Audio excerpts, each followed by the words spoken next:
Do you think about audio when you write your books?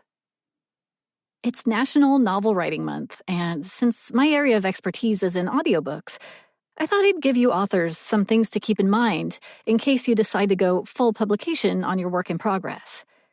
If you are an avid audiobook listener, you may already be aware of some of these. But if not, here are 6 tips that can help your novel become a great audiobook. 1. Don't write dialogue for characters whose identity is a mystery. Or if you do, make sure you do it in a way that doesn't spoil the secret. For instance, if the murderer is the only one in the book with a Scottish accent, the narrator will have to do that accent whenever they speak. If the mysterious killer is calling the main character and leaving scary voice messages, the narrator has to stay true to the character and will inadvertently reveal the murderer. 2. Get your books edited. I recently attended a writing panel with a best-selling author who said you need 3 different types of editors. This is obviously important, so your book will be well received by readers.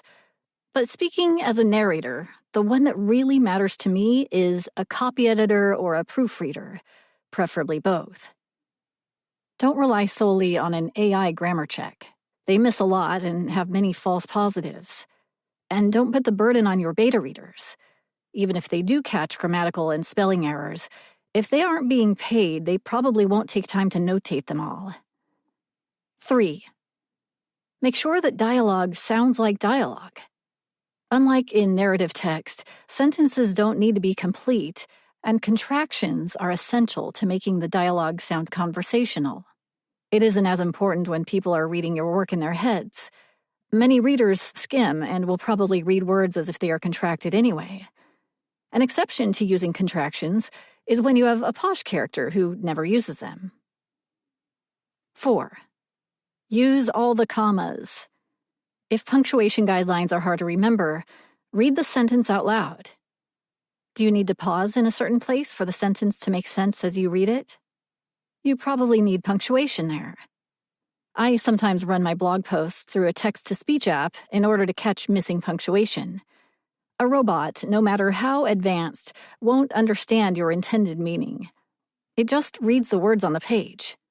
If it runs straight through the sentence and it sounds as though the reader misinterpreted what you were trying to say, you might be missing a comma.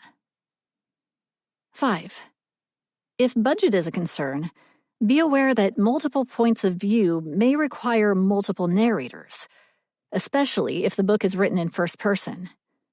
The Actors Union, SAG-AFTRA, recently started requiring extra payment for most dual or multi-narrator, multiple point of view, projects, so that narrators can be compensated for the time spent reading and prepping the book before recording, since their final pay will only be based on the actual recorded time of their own voice in the audiobook.